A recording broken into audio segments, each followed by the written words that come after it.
910. This is Chad here, and you're listening to My Alien Life. And I can see what appears to be a flying saucer.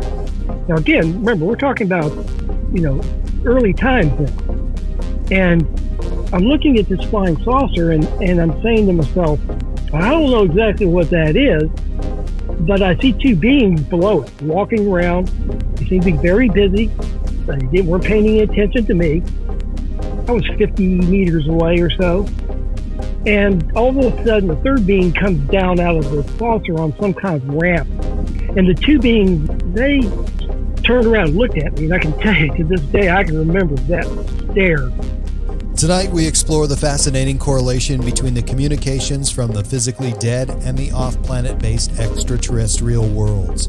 Walter Rucker is a CE-5 experiencer, and we find out what he knows after hundreds of out-of-body experiences and communication with alien worlds. That and more is coming right up on My Alien Life. My Alien Life is recorded live from atop the Northern Rocky Mountains and is available on Spotify, Stitcher, iTunes, and everywhere fine podcasts are found. My website is at www.myalienlifepodcast.com. There you will find my email address, all previously recorded shows, and more. I am Cameron Brower. This is My Alien Life, and the podcast starts right now.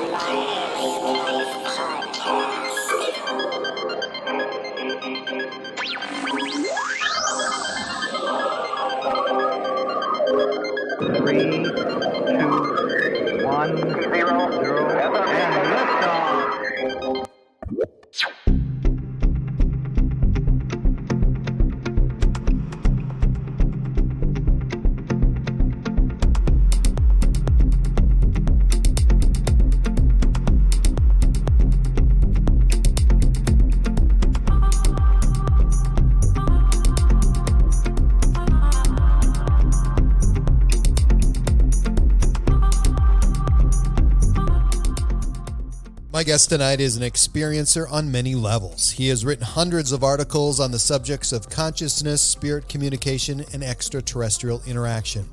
Tonight, Walter Rucker is in the studio. Thank you so much for joining me, sir, and welcome. Thank you, Cameron, and I certainly appreciate your time this evening. Absolutely. So, a lot of stuff going on. I don't know if you were just connected to Facebook, but exactly 1 hour ago, we had an earthquake here.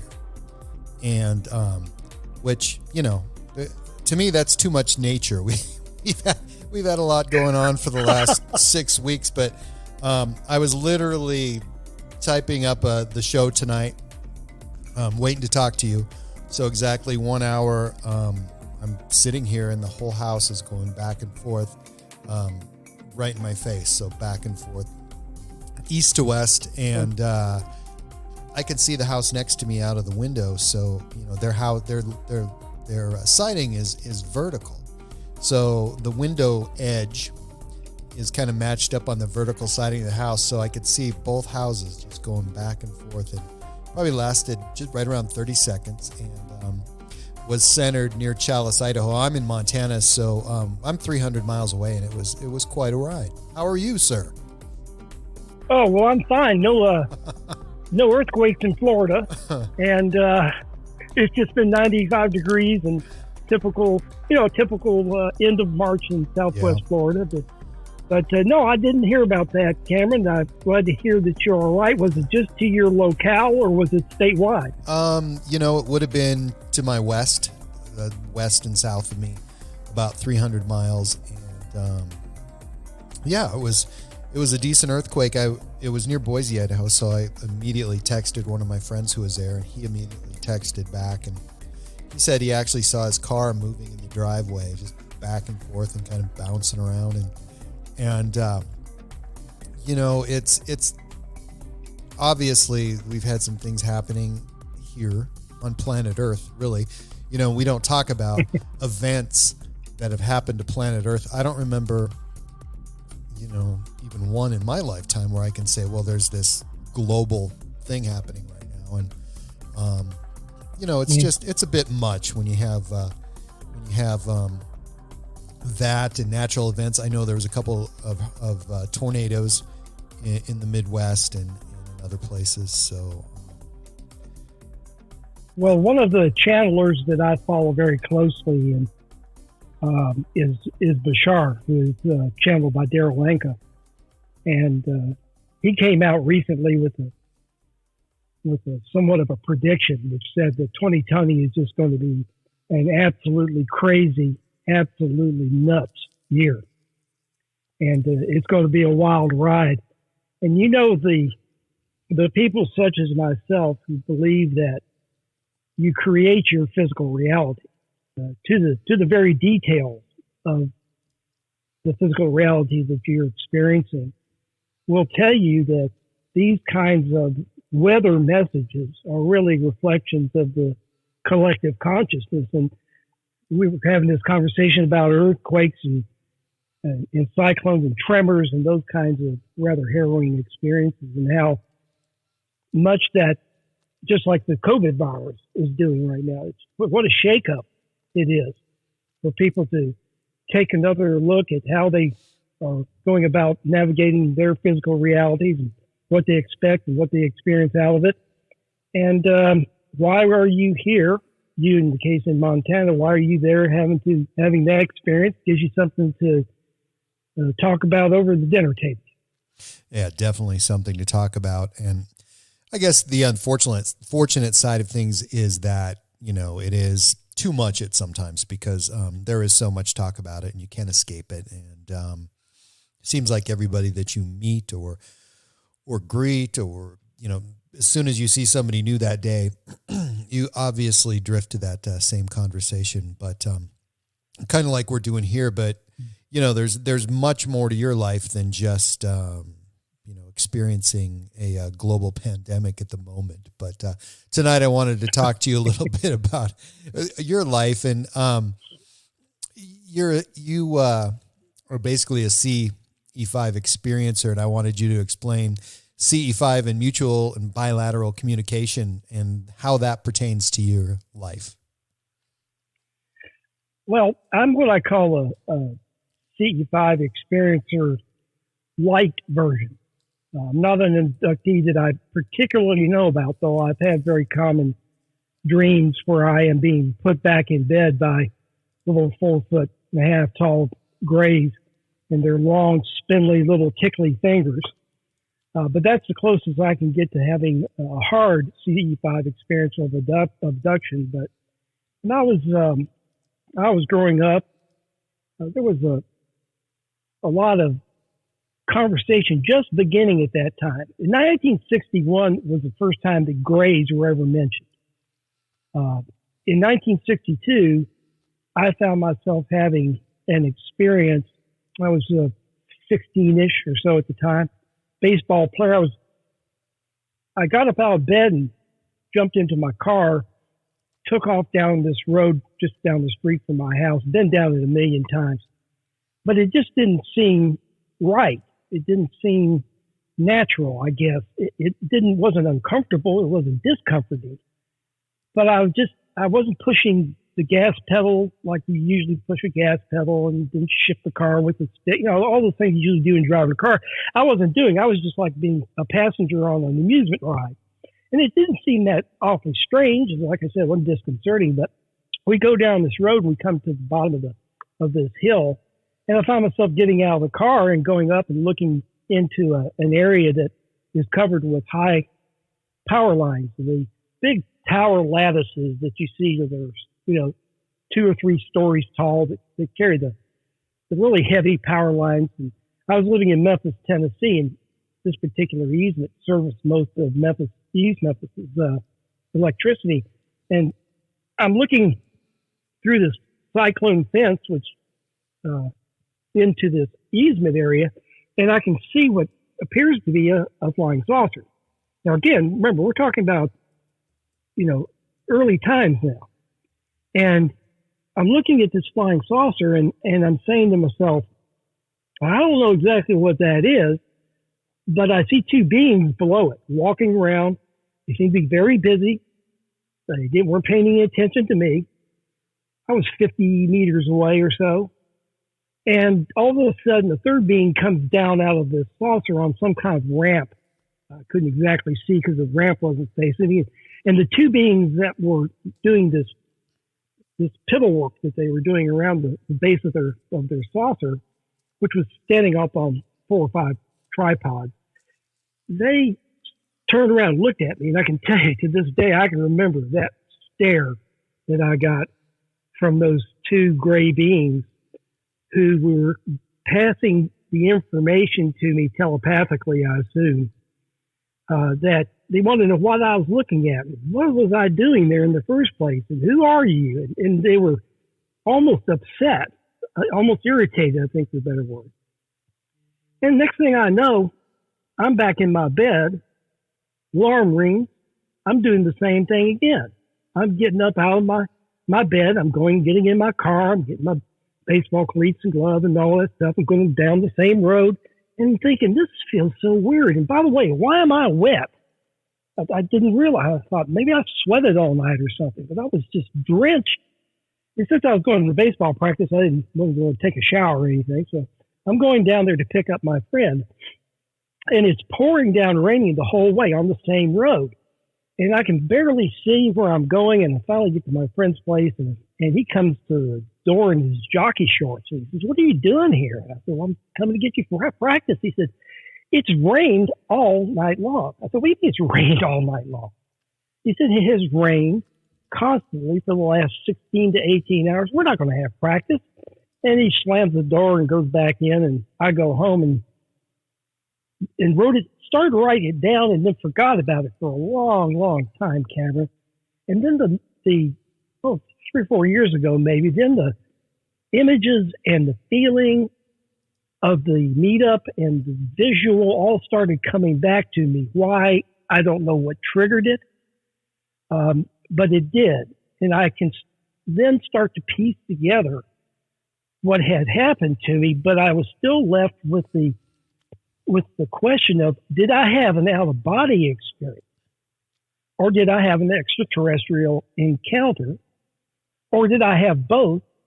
And are they essentially the same thing? And I think one of the reasons I didn't think about this when I was 15, 16, 17 years of age is that was so far away from anything I was thinking about at that time.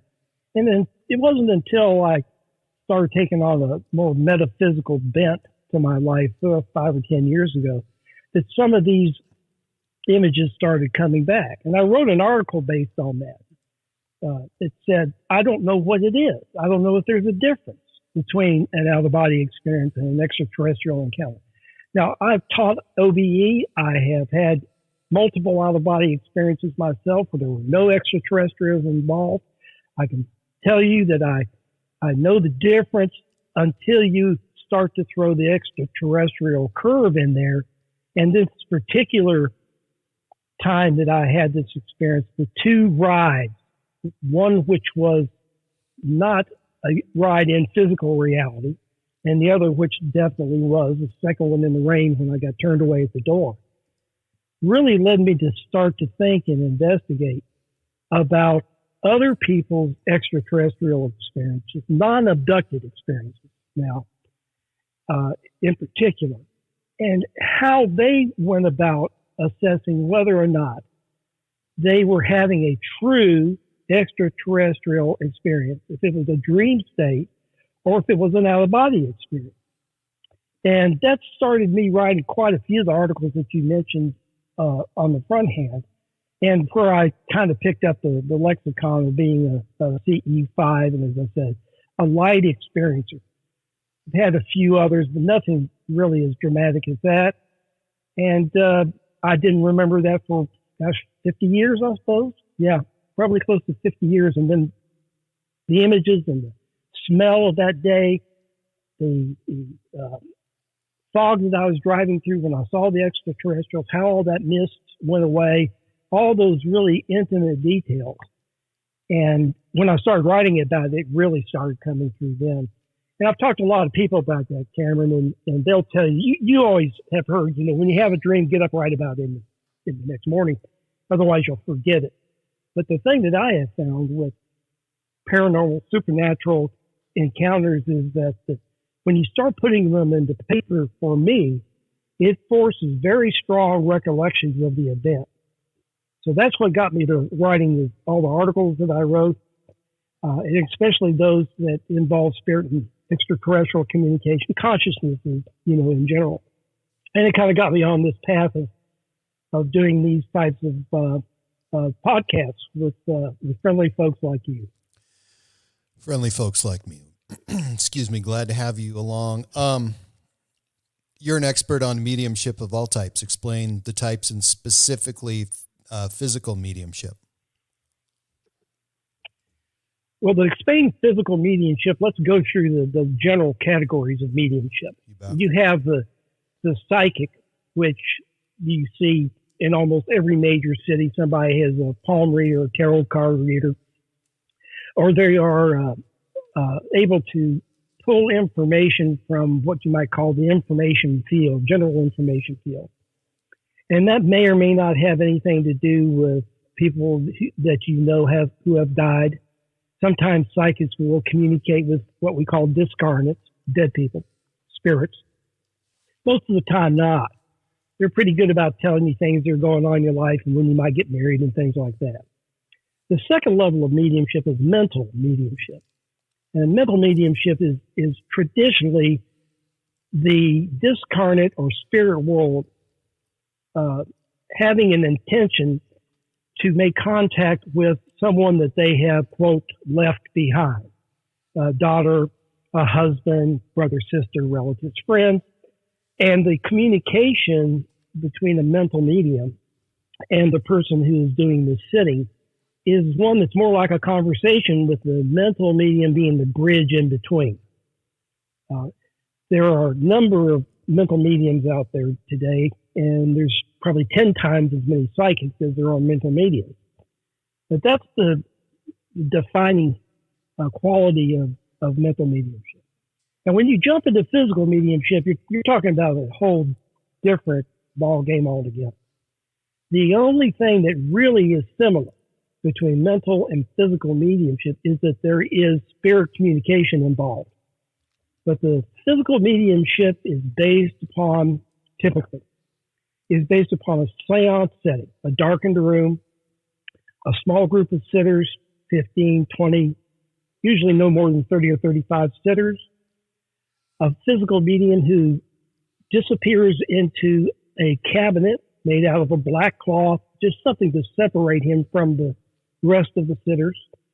He is bound and gagged and tied to some type of chair, or he's being held by people who are sitting to his left and right to make sure that he does not move. The medium is typically in complete trance, meaning that when the seance is over, he has no recollection at all, or if it's death, he has a vague recollection of what went on. In the physical mediumship seance, the communication is from multiple spirits. It can be in conversational mode. It can be in a mode where they just come through and lecture and give advice. There are celebrities that come through. Winston Churchill is one that comes through. Almost all of the existing physical mediums, there's probably only 5, at the most 6, that internationally travel. So of the group, where you've got thousands of psychics, you just got a really rare handful of folks that are able to make that connection between spirit and then also allow spirit to produce the phenomenology. And it's what I call the show part of the showbiz part of the seance, where things are moved without being touched by human hands. Spirit voices come in from all sides of the room. Music is played. There is all sorts of light phenomena, spirit lights, small lightning bolts between the hands of the medium. It's varied. it depends on which medium you're sitting with. Every one of them have their own, what you might call special abilities. They produce those special abilities in almost every seance without fail. So physical mediumship has a very high delivery rate. And it is as much of a show, a fun time for sitters, as it is a way of producing information and evidence of consciousness evolving past death. The difference between the mental medium and the physical medium is so large that if you've never been to a physical mediumship seance and you've been to 100 mental mediums, you'll never get the feel or the understanding of what's going on in the seance room and the kinds of phenomena that can be produced in the seance room, including full manifestations of spirit, typically clothed in an ectoplasmic covering, which is their way of kind of putting on their physical reality armor, so to speak, that allows them to manifest. But you can touch these spirits. They will come and touch you. You can ask questions and have discourse with the spirit over things that you may want to discuss that are particular to that particular spirit. For instance, Winston Churchill came through in a seance a couple, 3 years back, and he came over to me. When I say came over to me, his voice moved from one side of the room to the other and addressed me. And I've been to so many physical mediumship seances that, Cameron, most of the repeating spirits that come back, the kind of regulars, you might say, know who I am. And so he addressed me with my first name and said, Walter, I'd like to have you transcribe a book for me. I said, okay, Winston, what are you thinking about in the way of a name for this book? And he says, well, I'm thinking about something like the Prime Minister's view of the spirit world or the spirit realm from the other side. And I said, okay, that's fine and whatnot. And so we're carrying on this, this conversation about something that's a real test and something that can really be done. I asked him, I said, how long is this book? And he says, well, it's going to be 671 pages. And I said, geez. I said, Winston, that's going to take 80, 90 hours of seance time just doing your book to get it done. Absolutely, yeah. And he just, or more. He laughed a little bit, or more. And he laughed a little bit, just kind of like you did, because he didn't think it was a problem. Of course, it's a what's the word? It's a non-starter. It's what it is. It's not a problem. He's not the one doing all the work. Yeah. Well, plus he lives in a timeless environment. Right. So when you say to him 80 hours, 100 hours, what the heck does he care? He just wants his book out. Well, he's never gotten his book written, and I don't think it ever will be written. But it is one of my more favorite stories, and I think it helps exemplify one of the major differences between mental mediumship, which is more about discarnate and incarnate and communication between the dead and the living, and physical mediumship, where the communication part is phenomena as well as it can be conversational, and it can be about anything that you really want to discuss with a spirit or a spirit control, which is the spirit that is responsible for, he's sort of like the MC of the seance. He keeps everybody coming and going, and he'll tell the jokes when there are jokes to be told, and tell people to hold their hands and sing to upgrade frequency in the room, get energy up in the room. And I have a kind of a funny story about that. It involves both spirit and extraterrestrial. I'd always been of the opinion that the spirit realm and the extraterrestrial realm were, well known to each other. And David Thompson is an Australian physical medium. I've sat many times with David. And his spirit control is William. And William comes into the seance room, squashing around on the floor. You can hear the ectoplasm squishing beneath his feet. He comes over and he'll put his hands on your head. He'll talk to you. He'll ask if you have any questions. You can ask him a question, whatever you want. And he was doing this one night, and on his way back to the cabinet, because in a David Thompson seance, spirit comes out typically one after another, sort of like one act shows. And so he was on his way back to the cabinet to have some other spirit come through and address the sitters. And he got to the point, now remember, we're in a dark seance, so I can't see him, but I can hear him. And he comes right in front of me, which also happened to be right next to where the cabinet where David was sitting. And he turns to me, he says, Walter, do you have a question? And I said, yeah, William, I do. And how he figured this out, I don't know, because I had this question in my head for some time. So it apparently made its way energetically into his head. He said, well, what is it? I said, tell me what you know about the ET world. And he gave me the most startling response, because it wasn't the response I expected. The response he gave me was, well, you know, it's a big universe and there's lots of planets and stars and all that other stuff. And I'm sure that there's other life out there, but I haven't got an idea in the world. I've never met an extraterrestrial or seen one in my life. And I kind of went, wait a minute.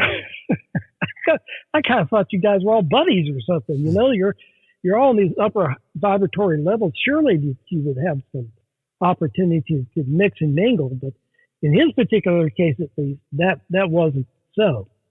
And it pointed out to me that this idea of vibration, resonance, and frequency, which divides us from the spirit world, from the extraterrestrial community, has very firm barriers in there.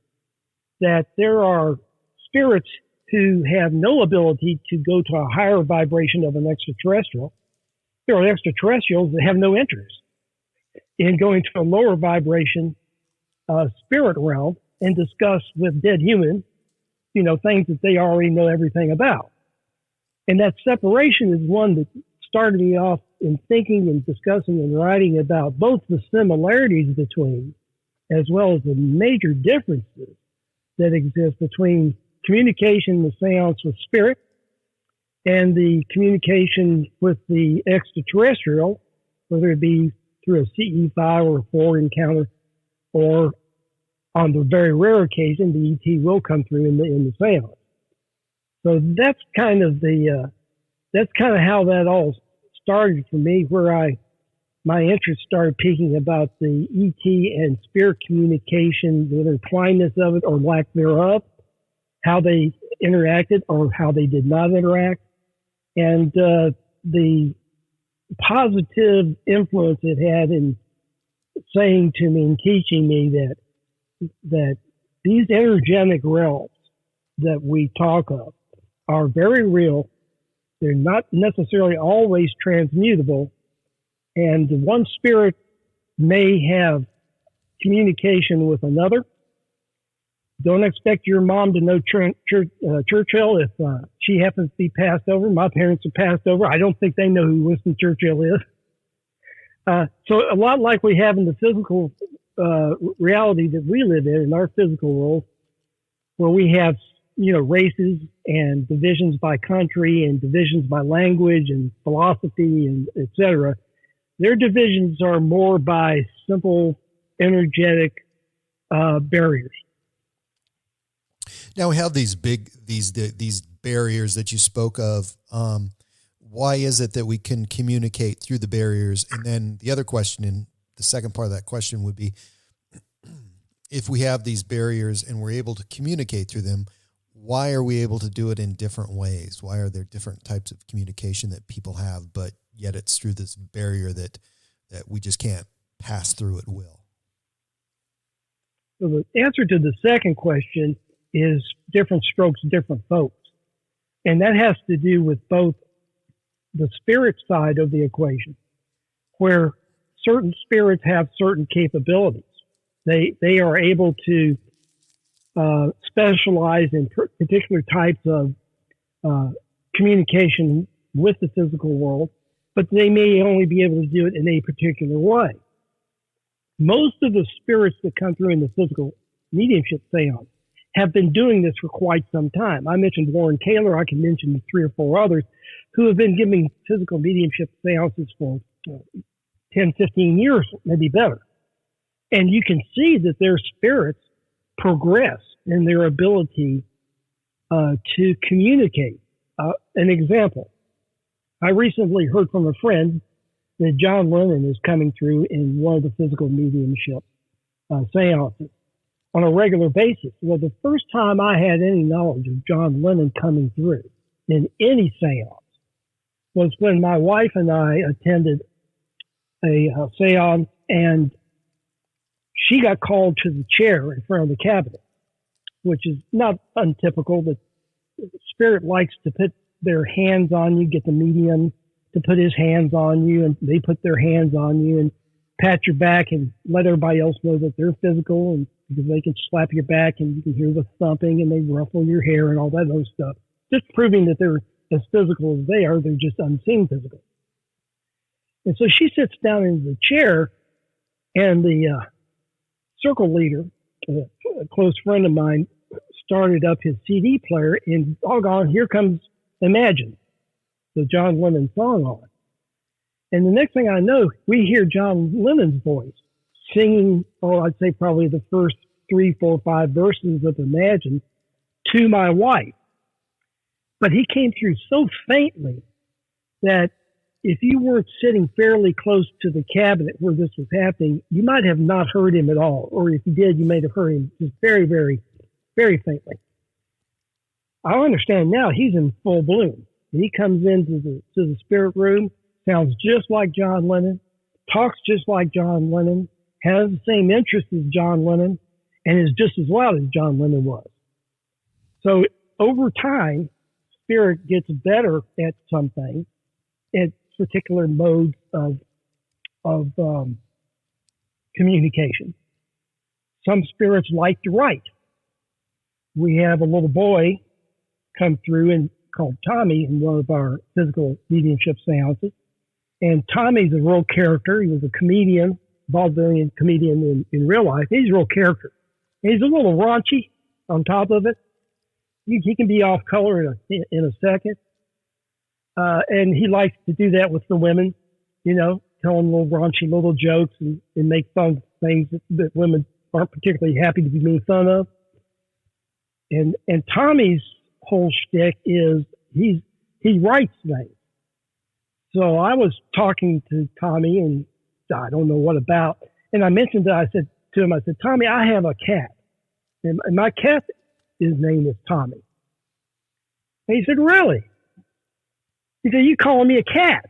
I said, no, I'm not calling you a cat. I said, I have a cat that has the same name as you. And he was either being mean or he didn't understand me, and I think it was more the first part. And he picks up the top of the styrofoam box and clunks me upside the head with it.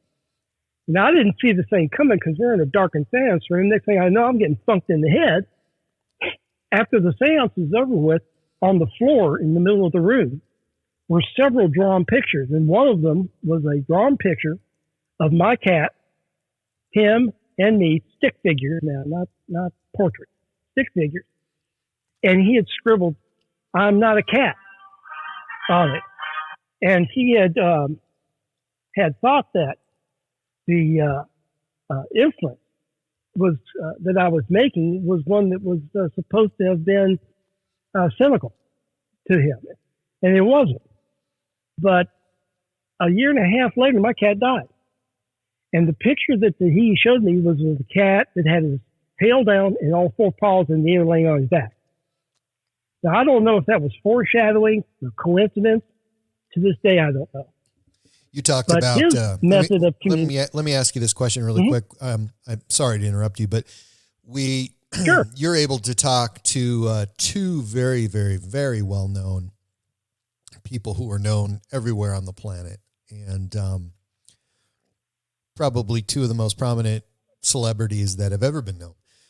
Why people like that? Why not just hundreds of people that nobody's ever heard of? I'm sure you get those too, but how did these two super huge, popular, well-known people get injected into your circle there? I think that the answer to that is in testability. When Winston Churchill or John Lennon or anybody who has a history of having audio and or video of them when they lived and spoke, especially public speaking. You now have a way of testing the sound of one against the sound of the other. Matter of fact, I can't remember the gentleman who's, I think it's Ed Cruz, Kruse. He recently did a side-by-side comparison. And forgive me, I don't remember if it was Churchill or one of the other celebrity spirits that come through. And he found that the inflection rates, the grammar, all of the frequency modulation, and all of those things were so close to Winston Churchill that it made it very, very difficult not to believe that this was the spirit of Winston Churchill coming by to have a conversation with us that evening. So I think it has to do with testability, because you know Churchill. As soon as Churchill opens his mouth, you're listening to an audio of him. You got your eyes closed. You know it's him. Right. But and it's the same way. Good answer, by the way, because I knew you would have an answer for that, but that's a weird, not weird, but it's a question that John Lennon. My God, I mean, that's like who I can't think of many people more in that world that I'd rather talk to. Yeah, really. And I always kid my wife. I say, you get him for the first time and he hasn't got a damn thing to say, except he sings a little bit. Yeah. And I really would like to have asked him a few things. John Lennon could have been pretty selfish back in the day, but many people tried to get him to talk, but really when he did talk, he made a huge impact. Yeah, he sure did. And I really wanted to ask him about his New York City ET experience he had with the flying saucer that he saw out at the Dakota building. I don't know if you've ever seen, there's a video someplace, probably up on YouTube, of that. It's really interesting because he talks about where it came and how it flew by and what color lights it had on. I think he even drew some pictures of it and whatnot. And he was not with Yoko at the time. He was playing around with his other girlfriend, May. I can't remember her name, but anyway, he wasn't with Yoko at the time, but she confirmed the sighting and all of what he had to say about it. But it gives you that era of testability. Now, on some occasion, spirit will come through and will give you something that will prove to you or show you that they have extraordinary capabilities. And that these are capabilities that are you're not going to find among human beings. I'll give you an example. In one of the seances that I've sat in several times, David Thompson, when David goes into the cabinet, he's got a tennis ball in his mouth and a gag, and he's tied to a chair. And just make sure that he isn't the one doing any of the phenomenon in the science room. And so he's doing all that stuff. And he has a cardigan sweater, which he puts on. It buttons up the front. The old type that used to button up the front? Yes. And then we would take zip ties, and zip tie the holes through so that not only did the buttons hold the sweater on, but the zip ties held the sweater on. At the end of the seance, they drop him into the middle of the seance room, about 15 feet from the cabinet, chair it all, and his cardigan sweater is completely turned around backwards. So the zip ties are in the back, still whole. His buttons are in the back. His cardigan sweater has been swapped from front to back. And the only way that they could do this is they had to dematerialize the zips. They had to unbutton the sweater, or better yet, they probably just dematerialized the sweater, turned it around, rematerialized everything so that it was buttoned and zipped back again, and put him back in his chair. Wow. And that's the only way that could have possibly been done. So when you see something like that, this is well outside of what anybody could do gagged and blindfolded in a cabinet, much less any human could do in any circumstance when they're bound and gagged to a chair. So you have these times where the testability of the power of spirit, or that you're actually dealing with other than earthly beings, which is probably the best way of saying that, becomes almost irrefutable. And that is why they do things like that. Now, you had a first part to your question, if you can remember what it was. Well, I no, that's not important. We can move on. You answered all my question right there. I wanted to ask you, though, you write about consciousness, spirit communication, and extraterrestrial interaction. Explain that, and are those things related in any way? Because I have people ask me all the time, if the spirit world and the extraterrestrial world are one, do they interact, or are they separate physical realms? I have seen very little evidence that there is any really significant interaction between the spirit world and the extraterrestrial community. Now, the ET occasionally will come through in the physical mediumship seance. It's rare. Probably only 3 or 4 times, and I've sat 30 times maybe. They just don't seem to have a great deal of interest in one another, for one thing. A lot of the spirit community, depending upon the level of the vibration of the spirit, you know, a ghost is really just a spirit with an extremely low level of vibration, low enough that they actually will materialize and dematerialize in front of our eyes. So you have those levels of spirit. Then you have spirits who are at a very high level. And these are your advanced masters, the Jesus and Christ consciousness, Buddha spirit, those kinds of things. There's no indication that any of the advanced higher level vibratory beings are having any considerable interaction with the extraterrestrial community.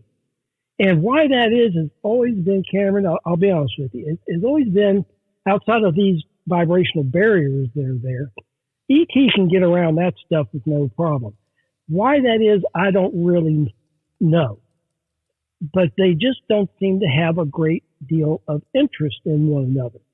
On the spirit side, I don't think they know a whole heck of a lot about the extraterrestrial community. On the extraterrestrial community side, they're more interested in pushing for first contact with us at this point than they are with trying to, get with a bunch of dead people who they're not trying to make any real communication with, especially in these times that we're living in now as we accelerate toward hard face-to-face contact with the extraterrestrial community. And they seem to be much more focused in presenting evidence of that, helping us navigate physical reality, and not so much an intercommunication between the spirit realms and the extraterrestrial community. But look, in the extraterrestrial community, when you look at the plethora of information out there that is either being channeled or is being presented by the ET community, they're fully concentrated on helping us get through the problems that we have with physical reality and to begin to set up the reality of that face-to-face contact. So it seems to be something more of a focus. What I've heard, maybe 1, 2 out of 100, 2%, 3% of all those communications. There's just so much material out there that you could spend, and I have literally spent years going through the material, reading it, and enjoying the process of learning about it. But they just don't seem to have a whole heck of a lot of interest in each other. And ultimately, I'm not exactly certain why that is. I'm speculating.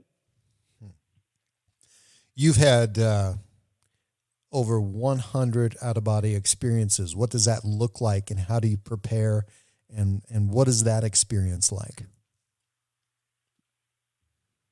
Well, the first one that I had that I absolutely knew was self-initiated, or I should say, let's put it this way, that was initiated without being in a dream state or some other type of induced higher vibratory state. The ones that where I actually was laying down or relaxing or meditating and begin to feel the energy build in me, which is the beginning and the initiation for me of an out-of-body experience. When that happens, in my particular case, and I've read many instances with other OBEers about them having the same types of lead up to process before they pop out of their body. In my case, I get a vortex spiraling inside of my head.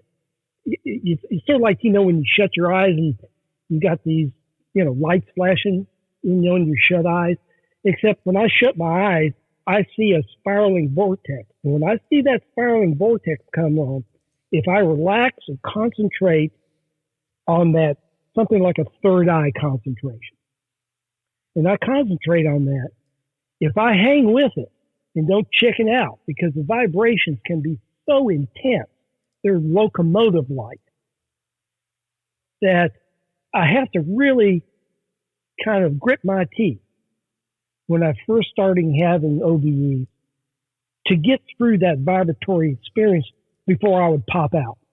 And the first ones that I did, I popped out just inside my house. And I'd float around, look down on myself on the bedroom ceiling where I'd be laying in bed.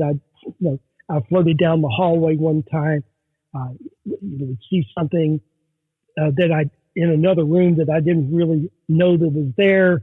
I'd come back into my body. Next day, I'd wake up, and this morning I'd wake up, or that same, minute or so after the OBE is through, I would wake up and go into that room and see something that would tell me for certain that I had been in that room and had been in there shortly, that this item that was in that room wasn't there the last time I looked in there, and confirmed that I had actually made that transition to seeing that physical reality, that physical experience in an out-of-body state.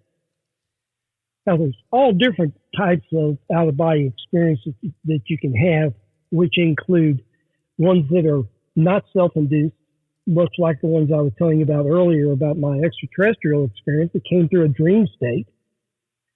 And there are those that come on to you as an out-of-body experience where you don't even know you were out of body. And this one can be really disconcerting the first time it happens, because I was not really trying to have an out-of-body experience. The vortex spiraling started. I concentrated, relaxed, and I got to that point where I was about ready to pop out, and I didn't. And I hate that, because I'll spend the rest of the day with a slight tremor in my hand. I mean, I can still write and feed myself and do those things, but I will have a slight tremor in my hand because it's leftover energetic buildup that's getting released. Well, this time I didn't get out, and I was going, dadgummit. So I get up off my bed, I walk through the house, and all of a sudden I find myself going out the front door. I don't really know why, but it seems natural. And there's this guy repairing something on my carport, and I'm going, I don't remember asking you in here, but that's good. Okay, good. And I say, I'm going to go lay down on my front lawn, lay in the grass. Now, I never do this. And by the way, my front lawn rarely has grass. I live in Florida. We don't have grass down here. It burns out 6 months out of the year. And I find myself laying down on the grass, and this pair of what I think are sisters come walking along, and they're like Siamese twins. They're lockstep. They're walking along. They seem to be connected at the hip or something. And they lean over to me, and they say something like, May I, will you, April, May, are you? And then they leave. And all of a sudden I realize, wait a minute. I'm in an out-of-body experience. I didn't miss it. I just thought I missed it. And yet here I am in it. And of course, at that point, you wake up, because as soon as you realize that you are in an out-of-body experience and you are away from your physical body, at least on a conscious level, it'll pop you back in a heartbeat. And if you read any of the OBE authors, they will all tell you more or less the same thing. William Buhlman, Buhlman, is my favorite. He will tell you that the out-of-body experience will only last as long as you can stay connected to being out of body. As soon as you start thinking about your real body or physical reality or something that has to do with being back in body, you're gone. You're right back in body. And your OBE will be gone. I learned early on, when I was going out of body as a child, not self-initiated, just would pop out in the middle of the day or in the middle of the night in a dream state and would see myself flying above my little community. And I would look down and see my friends playing baseball or whatever they were doing, and the next day I would come and say, hey guys, I saw you over there, and yeah, that ball was foul. And they're looking at me like I was nuts. So what are you talking about? You were here. We didn't invite you to come play. So they thought I was spying on them. And so it took, it wasn't very long. I didn't get invited to any more baseball games in the neighborhood because I became to be kind of a suspect individual. Yeah. So you kind of, you have these different kinds of out-of-body experiences that come from those that are not initiated at all, those that are self-initiated, those that you try to initiate and then think you have failed and didn't. And then there's the ones where you were sure as heck that you were out of body and come to find out that you were just dreaming the whole time, that you actually fell asleep, that you weren't out of body in the sense of being awake and having an out of body experience. Because dreams and everything, they're all out of body experiences anyway. We enter the dream state. That's when we travel. That's when we meet with our spirit guides and we have our extraterrestrial connections and all of that kind of stuff. So that's that state as it is to begin with. So it gets to be a complex architecture that takes you a while to navigate through. And I'm thankful that I've had enough of them now that that's not a problem for me. I almost always know when I'm out of body. I almost always know when I'm not. I almost always know when I'm in a dream state that's going into an OBE. I'm rarely confused anymore, and I can self-initiate one just about any time that I desire if I can get myself into the mental state and the level of comfort and relaxation where I can allow the energy to begin to build and create the opportunity for me to pop out. Very cool. Talk about channeling. Yeah, I'll try one day. I'm one of those unfortunate or fortunate ones. Did you ever feel like this is a curse? I mean, I don't want to have that ability, but you seem to be happy. Is there any time or point in your life where it felt like a curse? Only when I was younger, and I had times that I just knew that these were things that I couldn't talk about in my family. I had a small family. My mother passed early on. My father was not around a whole lot. My sister was 10 years older. She was gone. So I really just had myself and my neighborhood. And I couldn't talk to these people about those things in the neighborhood. And on top of that, to make things even worse, I was Roman Catholic. And you don't go into the confessional and start saying, bless me, Father, for I've had an extraterrestrial experience. You should give it a try, though. But that's not really a sin. But who if you can't tell a priest, who can you tell, right? Well, that's a very good point. The trouble was I was having so much trouble staying in Catholic school that I just didn't really want to press the boundaries much anymore. No. And just Cameron, when you talk to your peers, even though your peers might be 8, 9, 10, 11 years of age, and they look at you with that look you know, Right. it's just not a conversation you want to have a lot of, because at 11 years of age or whatever the heck it was, you know, there's no explaining this. I mean, we didn't know what an OBE was, or a spirit person, or ETs, or anything was back then.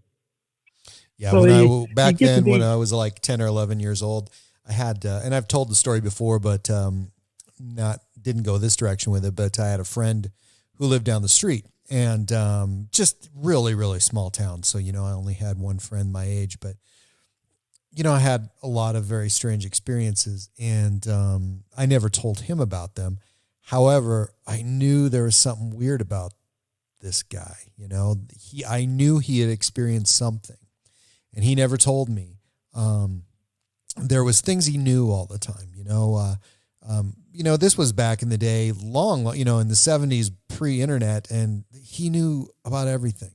And I'm like wondering all the time where he gets this information, because it's not like his family ever traveled anywhere. We lived probably at that time 100 miles from the nearest big town. And he just knew all this stuff all the time. And he was getting information fed to him somehow. And, you know, I still wonder to this day, but I've never asked him. Well, now you got a reason to ask. After we get through doing this, send them the recording and say, I brought you up, and I've never asked you about this. So now I've made it public, so what the heck was going on with you here? Are you still in contact with him?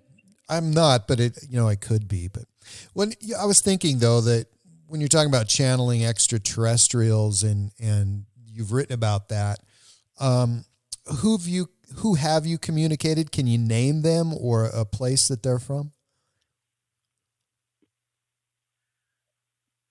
I have personally never channeled an extraterrestrial. I have been with people who channel extraterrestrials. Do they make themselves known where they're from? Oh, yes. Well, for instance, the most famous extraterrestrial that has been coming through since 1983 is Bashar.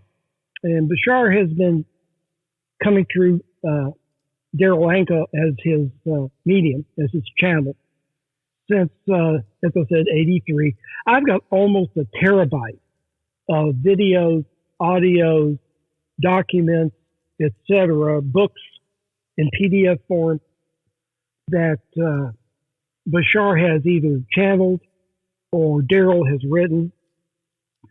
And he will tell you exactly who he is, where he's from. He's an Essassani being from the planet Sassani that is in another dimension. He's 300 years Daryl Anka's future self. And you ask him any question within reason, and he will give you any answer that you want. So it's not like these guys are necessarily shy about talking about their own lineage and their own heritage. And as I said, Bashar used to be the most easily accessible extraterrestrial channeled information until they started enforcing copyright laws and pretty much knocked him off of YouTube. And so it's a little bit more difficult to get his information. You have to buy the DVD set or download the MP3 in order to do this. And, you know, there's a lot of people that can't afford to do that. As a consequence, there's a certain constriction on that. But there are numbers of other beings that have come through, and they provide evidence of not only what their societies look like, what they look like, how they go about doing this and that, and, you know, how they have children, if they have children, are they married, anything that is societal about some of these more extensive extraterrestrial channelers. That information is there. In particular, and I'll be happy to send you a link to my storage box where I have all of the Paul Hamden, who is a physical medium, and William Trenier, who is a co-author with Paul, has brought through a number of beings, primarily Zeta Reticuli beings, but he's also brought through the Norians and Anunnaki and Pleiadians and all this other stuff. They've written about 1,500 pages of this information. Fascinating stuff, difficult stuff, because some of this information is very scientifically advanced. It's very technical. Matter of fact, William Trinette is a physicist, and there's the reason he teamed up with the physical medium who was channeling these Zeta and other beings, because he could understand the physics. And William and I have become very good friends over the years. And I have to lean on him constantly to have him interpret some of the writings about the Zeta beings, especially things about like their life and their society and, how they destroyed themselves, why they have a genetic markup program, why they're involved with us. It gets to be quite extensive amount of information. And they're not at all shy about telling you through their physical medium, Paul Hamden, and are still doing it to this day about the information that they want to provide, that they feel is necessary to help us navigate physical reality as we go through having the experiences that we came here to have. So they're doing it in a loving, supportive manner, but there's also history involved in that. There's also new experiences and revelations of how other beings live on other planets, where those planets are, what dimensions that they're in, and the like. It really is fascinating. So I think you'll enjoy looking at some of it if you aren't already familiar with it. You've said that after years of study, you found a fascinating correlation between the communications from the physically dead and the off-planet based extraterrestrial worlds, where they agree and disagree. What does that mean exactly? What it means is it alludes to the fact that we were discussing earlier, that there is an extraterrestrial realm, and when we're not talking about a half a dozen ET races, we're talking about billions of ET races that fall within a very broad, energetic realm that they exist in, and then the spirit realm. But when they do cross over, it's really interesting to see what they have to say about each other. And I have from that a saying. And the saying that I came up with is, if you want to know about extraterrestrials, ask an ET. If you want to know about spirit, ask an ET. Because he knows a heck of a lot more about the spirit realm than the spirit realm knows about the ET community out there. But they do overlap in terms of things that are in what I would call the metaphysical nature, the higher science nature of how you exist in a higher vibratory alignment. At what vibration level do you move to another realm?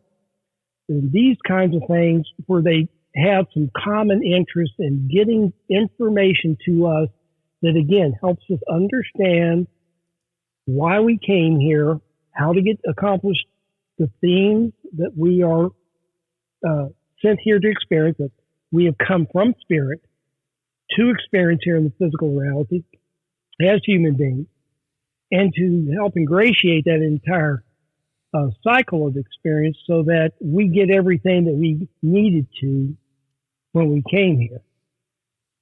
Truth of the matter is, it is my opinion, and I think it's becoming more the opinion of more and more people that are investigating spirit communications, extraterrestrial communications, that we've really never left spirit.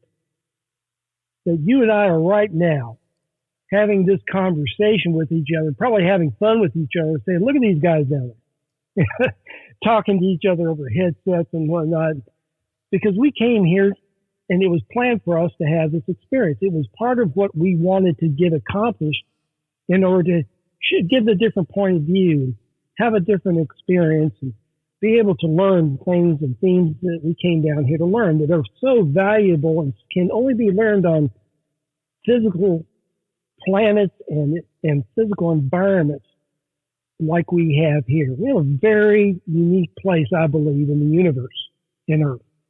We certainly have one in our known universe. How many planets like Earth do we really find, and how many do we really find any life on? There's not many out there. So this little blue gem that we're on is a really unique place. And it's one of the reasons, I think it is the primary reason, by the way, Cameron, that the extraterrestrial community is so deeply involved with us when it comes to things like nuclear war and nuclear armament. They're going to allow us to do pretty much whatever we want to do to ourselves, as stupid as we want to act. But they're not going to let them. They're not going to let us blow this planet up, put this space in jeopardy, because extraterrestrials reincarnate just as humans reincarnate, choose to where they go. And one of the reasons that I believe that we have gone from 2 billion people to almost 7 billion people in a very short period of time is that there is such a demand to have the Earth experience here. It's such a unique experience, such a low vibration experience, such a mastery of limitation type of experience, that they are almost incessant about making certain that we keep this physical reality available to all of the souls that are trying to get here to have this high learning, lower vibratory experience. I really believe that that's the case. So when you hear about the extraterrestrials disarming nuclear, when you hear about extraterrestrials claiming that you can do whatever you want, but there are not going to be any nuclear wars, they're very adamant about that. And they have and will continue to step in to keep us from a path of total annihilation. And the reason I again believe is this is such a wonderful place to have an incarnation. This high learning can be had here that cannot be had in many other places, certainly no other places you and I know of. And that they become very selfish about that. It's about the only time that I am sure that they will step in and interfere directly with human affairs. Interesting. You said that we live in a time-dominated fourth dimensional world, which languages and experiences are laid out end to end. Yeah, it's fourth dimensional. You'll hear most people will say, well, it's a 3D world. And it's not. It's a 4D world because we have 3 dimensions or facets of space, height, width, length. But we add the quality of time. Yes. So the time gives us that fourth dimensional capability. You take time away from us, you have 3D, but then you have like a cube is 3-dimensional. When we have time makes this entirely a different experience for us. And I think that the dimensionality is the major reason that we have such great extraterrestrial interest in us, because they have tendencies to live in fifth, sixth, and other dimensionalities, and also in non-dimensionality altogether. They can live non-physically, they can live non-dimensionally, they can have any experience, but if they want this experience here within a fourth dimensional world, you're going to have to come to Earth to have that fourth dimensional experience. Now, did I answer your question, or did I skirt around it? No, you answered my question. I mean, that's a tough thing to answer. When you speak in terms of 4 dimensions and of course time being the fourth, it's a concept that a lot of people have a hard time with. So it's something that I think you need to study a while and then set it aside a while. You know, it's one of those things that maybe it'll come to you. Maybe it might come to you. Maybe it won't. But in the end, you're going to learn something. Well, you know, it's like the concept of no past and no future, one moment. I've been looking at that concept of there not being a past or a future and everything happening in one moment for as long as I can remember being metaphysical. And to this day, I still struggle with that. I struggle with it because it's so ingrained in our fourth dimensional reality that there was a yesterday and there will be a tomorrow. When in truth, as we create physical reality for our experience here, there is no yesterday and there is no tomorrow. What we do is we pull in information from other allegiances, contacts, sources, parallel lives, parallel universes. We have access to anything that we really want to have access to that's relevant to why we're here. And when we start pulling that information in, we start to look at it in physical reality as time linear. Oh, I just went to the store. I'm going to have a nap. I'm going to wake up. Past, present, future. None of those things actually exist. For us to put together physical reality, we are constantly capturing static frames from parallel reality, parallel dimensions. And like a film strip, we're throwing them into our consciousness projector. And what we get out of that is what you and I call the world, the earth, physical reality, our life. But it is not something that is happening with a past and a present. I mean, a past and a future. Everything's happening now. We're pulling everything in now. We just experience it as past and as future because that's what we came here to do. And that's, again, one of the few places that you can have that kind of experience and create your own physical reality, which means you're responsible for it. It means you're not a victim. And it means that it is highly controllable as long as it stays within the things, the major things that you came down here incarnated to experience. What's our lives going to look like 1 year from now? Are we expecting even bigger changes, or have we peaked and we're on the downhill slide? No, I think we're very much on an uphill slide, and I use those terms uphill and slide because it seems to be a rough going. You know, you ever try to pull yourself up a slide? You know, when you were a kid, it was easy going down. Try pulling yourself up one. You know, so that's kind of what it feels like. We're trying to climb back up a slide, but I'm very upbeat about it. And the reason is this: you wouldn't be here if you didn't want to experience the things that you're experiencing now. You and I are co-creating this along with everyone else in the collective, the COVID virus thing, for instance.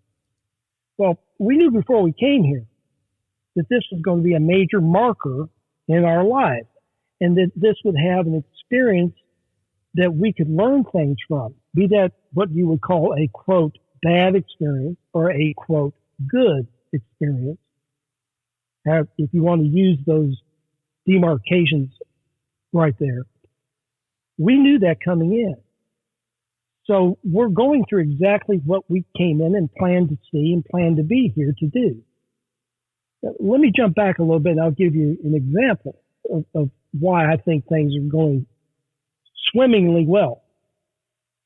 Now, if you wanted to look at the COVID virus situation, isolated, because it was killing people by scores.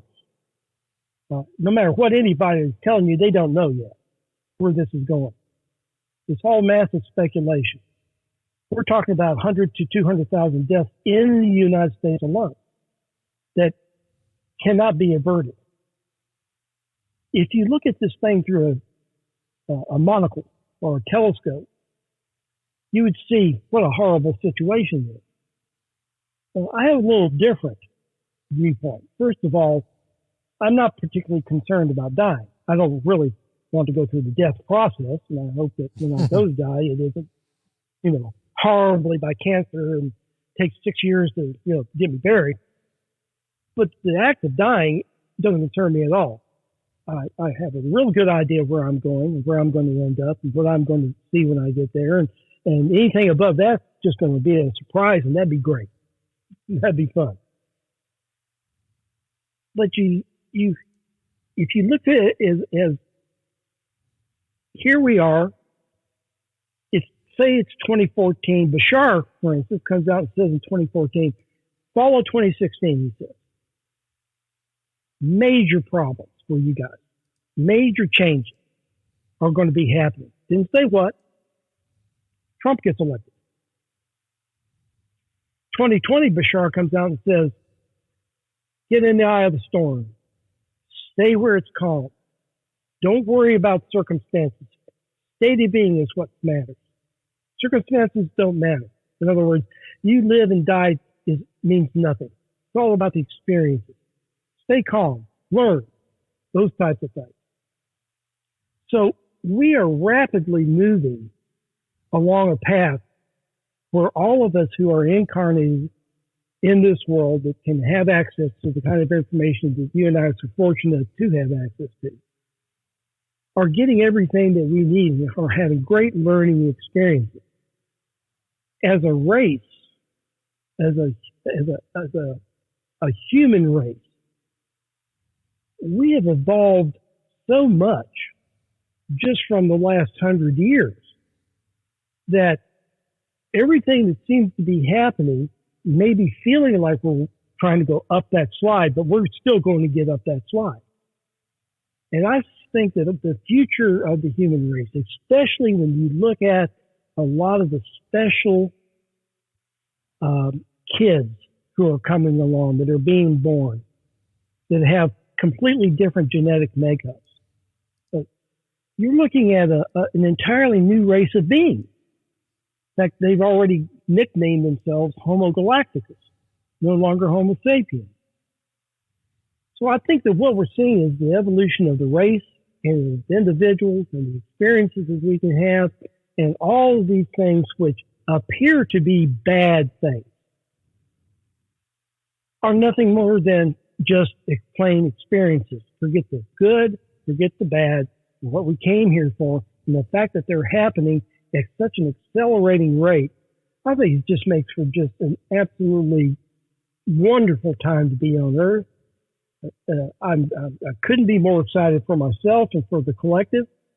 And I think it's a time that especially young men like you, who are in a perfect position, your age, your interest, Cameron, how you think, where your thoughts are going, how you're learning.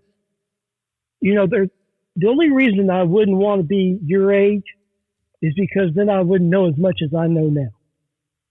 And when you get to my age, if I was alive, you'd tell me things that I would never have thought imaginable. You have an immaculate opportunity ahead of you. And I feel that's true for everybody, regardless of the circumstances that they are in, whether they're dying of COVID, whether they're having a difficult time in their marriage, whether they're poor, whether they're ill, whether they're wealthy, whether they're elite. This is what we're here for. And we're getting new experiences and new opportunities and new points of view all the time. And I'm grateful for one to be here. And I think we just got a real great ride ahead of us. If you just want to get on, trust yourself. Trust yourself. You didn't put yourself in a position where you couldn't handle any of this. What would be the point? You can handle it. We can all handle it. We'll all get through this. It'll be tough. It's supposed to be. But it'll be one of the greatest rides in the universe. I'm certain of that. Absolutely. And I'm hopeful about tomorrow. And never before have we needed to realize we are one, and never before have we needed to act as one. Thank you so much to my guest, Walter Rucker. Walter, if our listeners want to reach out to you, where do they find you? They find me at Walter@WalterRucker, RUCKER.com. Drop me an email. I'll be happy to converse with you. I have a lot of information that I'll be happy to share with anybody who wants to request information on OBE, physical mediumship especially. I have a ton of information on there. I'll send you those links as well, Cameron. You can either put them up or you can use them for yourself. But I enjoy talking over email with people and getting their experiences, their points of view. It's never a day that I don't have a day full of learning, typically coming from somebody else that has a different look and a different take and a different idea on things. So Walter@WalterRucker.com will get you right to me. And Cameron, thank you so very much for this opportunity. I would love to do again sometime if it comes up in the future. But now I have to ask you a question. Are you ready? Yes, sir. Okay. Yes, sir. How very formal of you. Thank you. You on Facebook, you were going on about who your guest was going to be for tomorrow and how wonderful it was. And I got my feelings hurt. But anyway, actually, who are you going to have on tomorrow? Well, that's a secret. And you're going to be on. Oh, okay. I'm going to say it's going to be you tomorrow, but I don't always record these shows in order. So you get an equal bragging when the night before that you come on. So so don't ever feel like your feelings are hurt, because I promote everybody. And honestly, I've never had, with one exception of one show that I didn't even put on at all. Every one of these shows that I've done, they've said this so many times, have completely blown my mind. And, most of the time I'm once in a while I have somebody sitting here with me and they'll listen to the show, or a couple of people here at the table with me. But most of the time it's just me. And I just feel like I have this incredible front row seat and I get to listen to all these people. And I'm like, I look around and in my surroundings here and I just think, what am I doing? I don't know how I got to do this, but I decided I want to make it happen. So I'll tell you exactly is what I did. Go ahead. Well, I'll tell you exactly how you did. You got there because it was your excitement that drew you to this. You were passionate about it. You found that when you went to do it, synchronicities happened. It made you happier. You didn't have any expectations when you went in, so you didn't have anything to weigh on you. You met all of the requirements of how you're supposed to go about navigating physical reality. And that's why you're here, and that's why this show is going to be a continued success for you.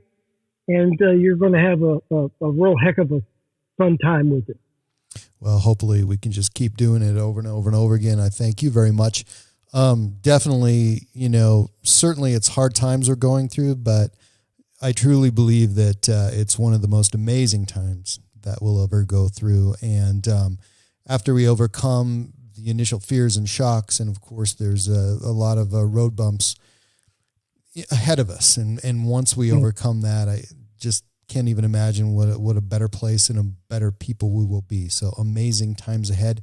And one more time, I just want to say, Walter Rucker, thank you so much for joining me. Thank you, Cameron, bro. And you take care of yourself. My Alien Life Podcast.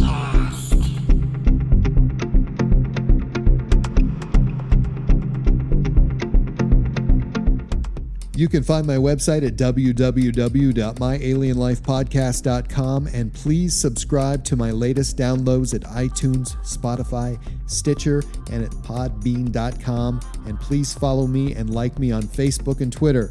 My Alien Life is written and produced for broadcast at Studio 254 in the Northern Rocky Mountains. The music you are hearing is produced and created by Elion.